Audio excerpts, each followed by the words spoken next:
2018లోనే ఈ విషయంలో మహిళల భద్రత కోసం టాలీవుడ్ ఎప్పటినుంచో కూడా కమిటీ ఏర్పాటు చేసింది.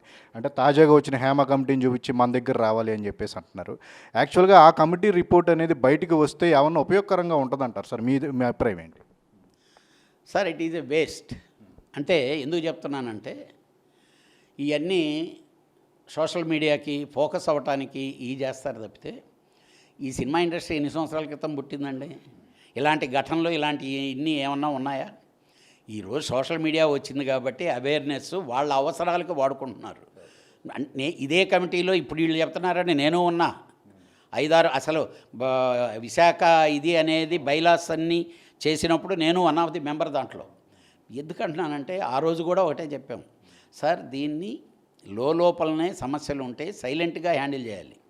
ఇప్పుడు మొన్న కమిటీ వేశారు సార్ వాళ్ళకి, అసలు వాళ్ళు ప్రెస్ మీట్ పెట్టాల్సిన అవసరం ఏముందండి?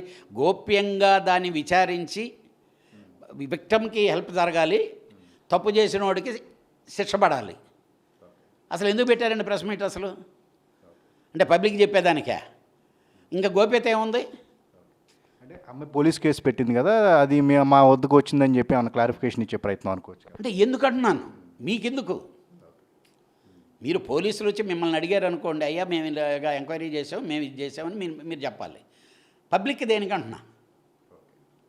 అంటే మీరు ఎవరినో ఒకరిని బదనాం చేసి ఫోకస్ చేస్తున్నారు అనేది అనిపిస్తుంది. నేను అనేది ఏంటంటే బయట మనుషులు నన్ను అడుగుతున్నారు. నేను ఇండస్ట్రీలో నేను అన్ని పదవులు చేశా, నాకు ఒక మర్యాద ఉంది, నన్ను అడుగుతున్నారు. నేను ఆఫ్టర్ ఆ ప్రెస్ మీట్ తర్వాత నేను ఫీల్ అయ్యే చెప్పా, it is not the right way అని. It is not correct.